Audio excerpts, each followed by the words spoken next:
Hello guys, good morning. Welcome back to NeyHero TV. So, andito na naman po tayo para magbigay ng konting tutorial.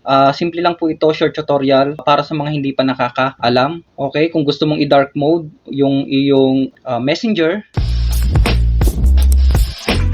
Kung bago ka pa lang sa ating channel, hit mo ang subscribe, mag-like, at hit mo yung notification bell, piliin ang all para maging updated ka sa mga bagong videos na i-upload ko. Kasi yung iba gusto dark mode kasi nagtitipid sa battery. Gusto na naka-dark mode kasi hindi masakit sa mata. Okay? At ganito lang po siya kasimple. Kung hindi mo siya makita, sundan mo lang po itong aking gagawin. Open mo lang po si Messenger. So, napakadali lang po nito.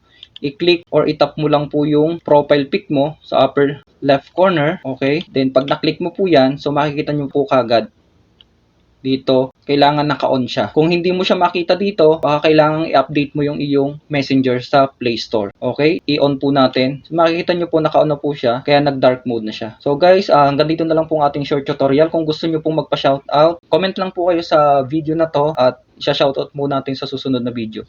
Don't forget to subscribe mga ka-tutorial at hit mo yung ating notification bell para maging updated ka sa mga bagong videos na i-upload ko. Thank you and God bless.